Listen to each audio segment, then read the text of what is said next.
Anong mensahe ang kailangan marinig ng mga Cancer? Sa buong 2 weeks na to, pwedeng nangyari na to o mangyari pa lang. Kung hindi man para sa inyo, itong magiging reading, pwede baka para sa someone na malapit sa inyo o sa someone na kakilala niyo mismo. Baka may lumabas na gender mamaya. Gawin niyo na lang energy, masculine at feminine energy. Pwede rin naman na huwag niyo nang pansinin ang gender. Hindi ko masasabi kung anong magiging reading. Kung positive ba o negative. Depende sa kung anong mapipick up kong energy. So may tao tayo. Ito yung bida natin. King of Wands. Ayan.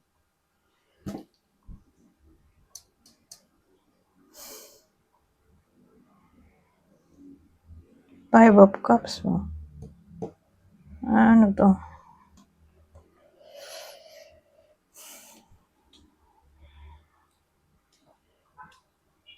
So, bida natin probably ibang tao. Okay? Na lalaki o masculine energy.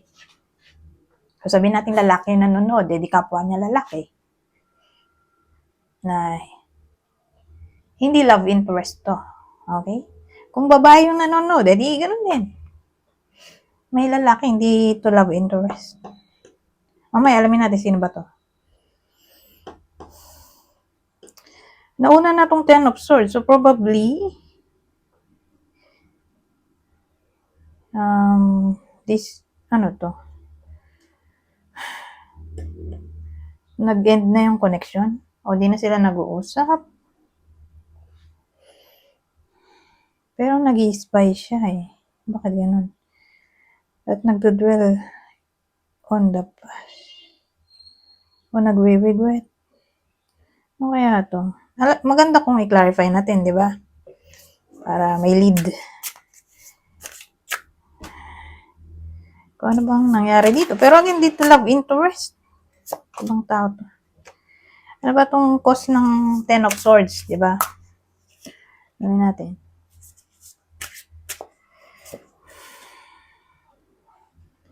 So, yung 10 of Swords natin, ayan, the Fool. 3 of Pentacles. 3. Oh, 3 na naman. 3 of Cups.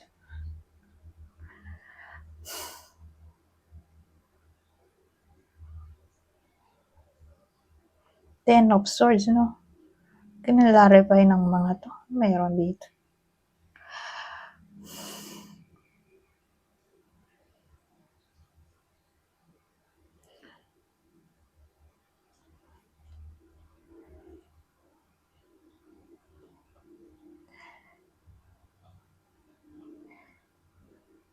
Ano eh. Ito, new beginning. O taking risk. Ten of Swords. Friend niya siguro to. Maraming 3. Pag maraming 3, group. Tingin ko, group sila. Grupo. So, friends. Friends sa workplace o kaklase dati. O kaklase ngayon. Basta ano to eh. Grupo sila. Magkakagrupo.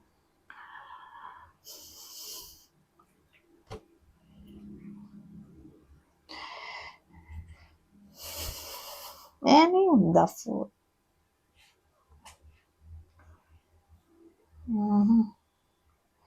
Sumangat ng ulo ko. So, paano natin sisingit yung the Fool dito?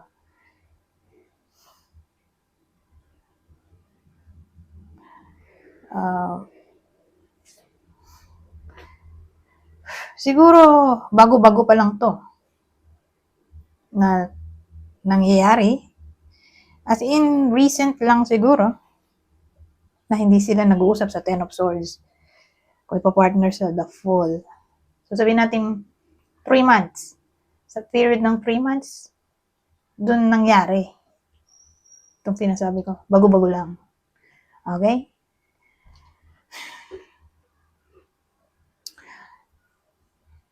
Friend. Ay! Di ba yung Ten of Swords pwede rin siyang betrayal?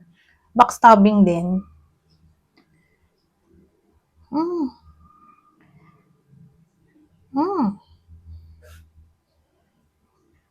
So, nag-away sila. May backstabbing na nangyari o betrayal sa friendship o teamwork to, collaboration. Kasi three nga eh.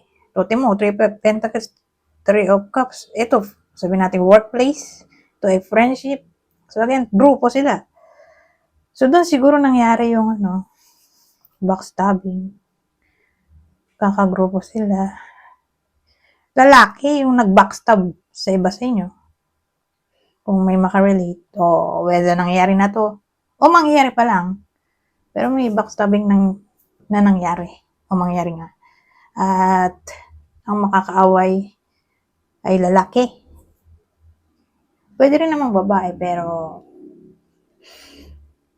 masculine energy siya. So, paano mo masasabi kung masculine energy yung babaeng yun? Kung extrovert siya. Okay?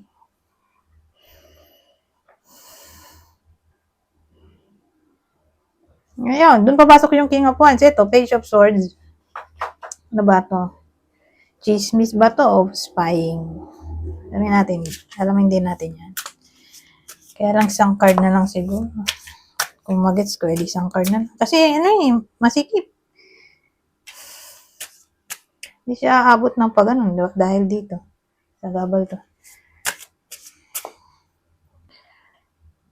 Para mag-come up tayo sa Five of Cups. Kung regret ba to o dwell on the past. Ano ba tong Page of Swords? Seven of Pentacles. Naghihintay.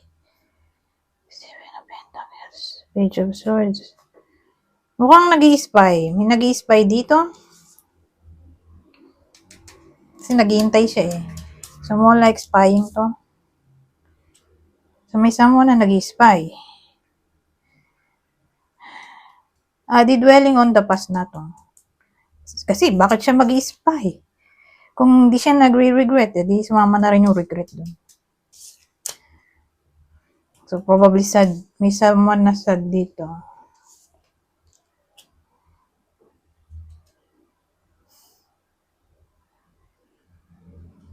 Alamin natin sino. Doon, nalaman na natin ni friend. Diba? Ka-workmate o friend. Grupo sila eh. O frat. O may membership. Na ganun. Basta ganyan. Grupo sila. Para may clue kayo. Para malaman nyo kung para sa inyo ba to o sa kakilala nyo o idol nyo. Basta ganyan. Tapos,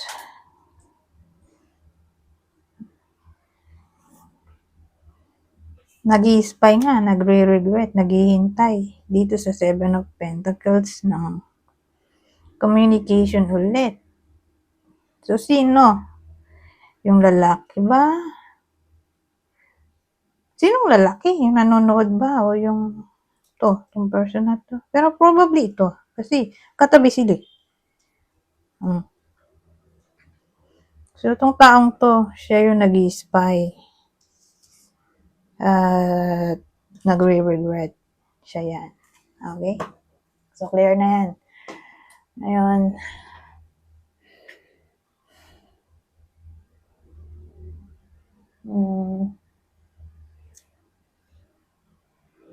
punta tayo dito. So, ibang tao to, di ba? Dito love interest. So, ito yung clue. Sa magiging kaaway o baka nga kaaway na. Ito yung tao. Nakaaway. Yung lalaki na kinukwento ko. Sagittarius. Hindi to relative ha. Friend, ka-workmate. Baka kapitbahay o miyembro ng asosasyon. Basta hindi to kadugo. Okay? Yung kinukwento ko. So, again, yung tao na nakaaway o makakaaway. Sagittarius, Capricorn, Taurus. Ngayon, halimbawa, hindi tumama sa inyo, di baka tumama dun sa kakilala nyo. Ito yung kakilala nyo na tatamaan ng reading. Capricorn. Capricorn din dun. Ito, Cancer, kauri nyo. Cancer, Ito, Aquarius. Itsura ba? Ayan natin. So, yung clue natin, pwedeng tumama sa inyo. Sa person nyo. Kasi baka sa person nyo tumama rin to. So, pwedeng tumama sa inyo tong clue sa person nyo o sa kakilala nyo. O idol. Ayan.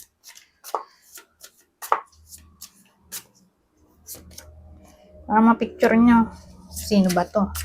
Parang The Who. Eto, medium skin tone. So, ganyan tsura ng balat. Malit na tao. 5'3" pababa. Mixed color eyes. So, bihira naman yung taong ganito. Pero nag-i-exist pa rin naman. Kaya lang, 1 out of 1 million. Yung chance. Ganyan mata, kaibang kulay, parang pusa. Baka yan, foreigner o trip lang niya. Contact lens ba? Hindi siya makapili Di nilagay na niya pareho. O, pwede naman yun, di ba? Lalo na kung Libra yan. Libra yung tao. Sa bagay. Wala mo sinabing Librang tao doon. Kung may sun, moon, rising, o Venus sign, Mars, o ayan, na prone sa indecision. So again, baka nga contact lens, nilagay niya na pareho, para masaya. O baka Aquarius, dahil weird. Sun, moon, rising, Venus, Mars, placement. O pwede rin kung foreigner, paano sasama yung mixed color eyes? Sabi natin green. Green yung mata niya pag maliwanag. Pero pag sa dilim, nagiging brown. So, nag-iiba yung kulay. Doon pumapasok yung mixed color eyes. May isa pa palang clue. Ito. So, kunin nyo lang yung info na sa tingin nyo kay fit sa sitwasyon nyo. May taling o nunal. So, yun yung clue natin. Dito naman tayo sa susunod. Ito, di sila magkarugtong na kwento. Pero, tingnan natin, baka magdugtong. Minsan, nagdurugtong, pero madalas hindi. Sasabihin ko naman kapag nagdugtong yung kwento.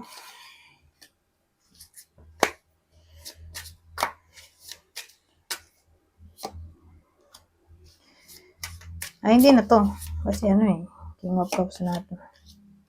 Kanina, King of Wands Hindi sila magkarugtong gusto sumama nito. Kaya, dalawa yung tao. Energy na lahat yan. Kasi, komplikado kung isa-isayin ko pa sila.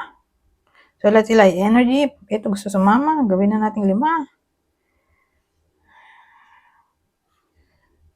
Sasakdulo ko nito. Ang daming i-interpret.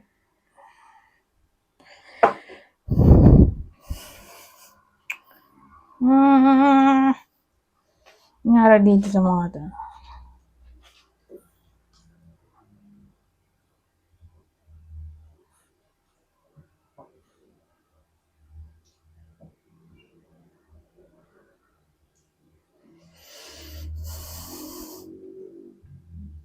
Pero maganda yung dulo. Maganda rin naman to. Kaya lang tong mga to, ba't nagbaliktaran sila? So, anong topic natin dito?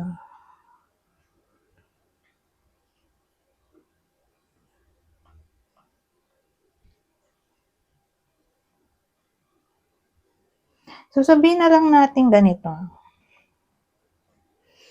May someone na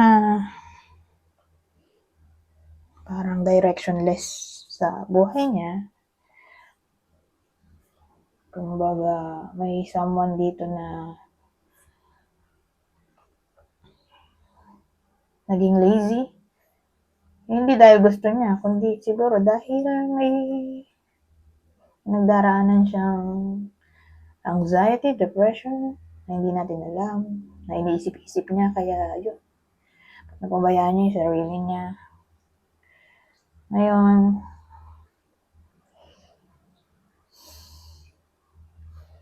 doon papasok yung insecurity sa magician.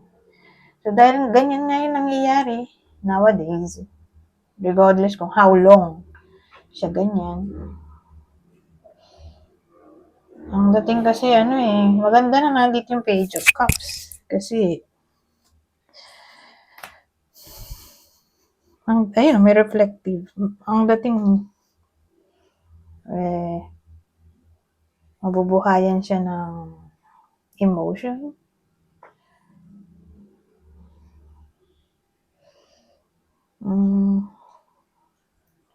Siguro magre-reflect siya sa tinakbo ng buhay niya. May isip-isip niya na kailangan niya na talagang mag-move on o kailangan niyang i-fight yung kanyang sariling battle sa mind.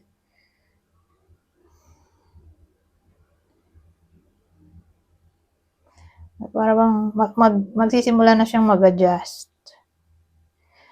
At magsisimula na siyang maging concern sa mga tao sa paligid niya. In a way na maisip-isip niya na kailangan niya ng maging hard worker para ma-provide yung needs ng mga mahal niya sa buhay.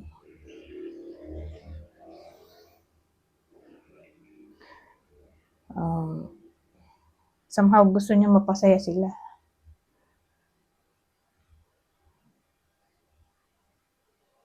So, ganun ang dating sa akin. Kaya ayan. Maganda na nandito yung Three of Cups. Since may reflection ng mangyayari dito, dito, tingin ko, good yung outcome at dahil nag-celebrate dito. So, ganyan ang dating. May someone na nade-depress nowadays due to different reasons. Isa na doon ay insecurity.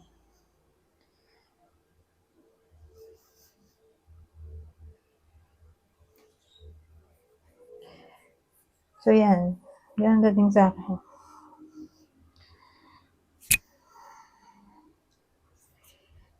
Whether kayo mismo to o ito yung person nyo, kakilala o idol, basta may pinagdaraan ng problema yung tao dito.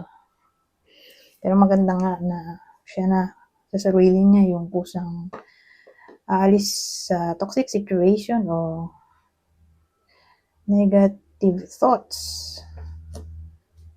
So, supportan niya yung sarili niya in a way na gagawa siya ng action para hindi na siya maging sad.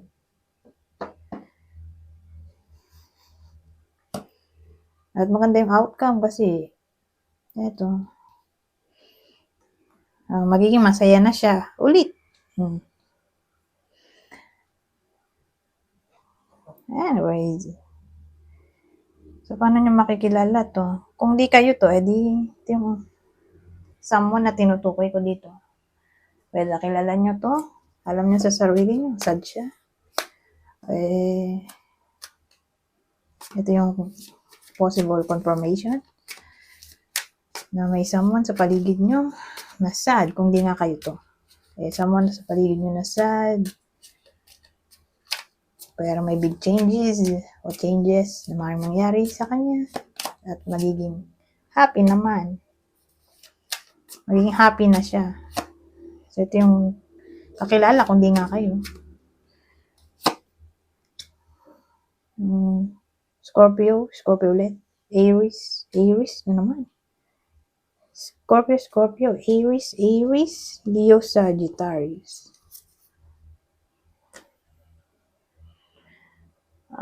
Hitsura ba? Hitsura. So, same instruction. Kung dito tumama sa inyo, edi dun sa kakilala nyo. Person o idol. So, kunin nyo lang info na sa tingin nyo ay fit sa sitwasyon nyo. So, pag tall, mga 5'4". Pataas yung height. Ito, animated eyes. Siguro magaling siya mag-makeup sa mata o nagwe-wear siya ng contact lens. May something sa mata niya na cute. O, animated eyes eh. Ito naman may mga kung ano-anong butas sa katawan like hikaw. Sabagay, lahat naman may hikaw. Sabagay, may iba naman walang hikaw. Siguro kakaibang hikaw nito, tulad no, nasa ilong. O baka sobrang laki ng butas ng tenga, yung tunnel. Alam ko tunnel tawag dun eh. Yung butas sa tenga, malaki. So baka may hikaw sa bibig, sa dila, sa ano ba to? Kilay, o maraming hikaw sa tenga. Basta ito, hikaw. May hikaw. Mga hikaw. Hindi lang isa. Ito naman, facial hair. So, kung lalaki, edi mabalbas o mabigote. Basta may facial hair. Ayan, ganyan tsura. Ngayon, ito yung huli. Kunin nyo lang yung info na sabihin nyo ay fit sa inyo.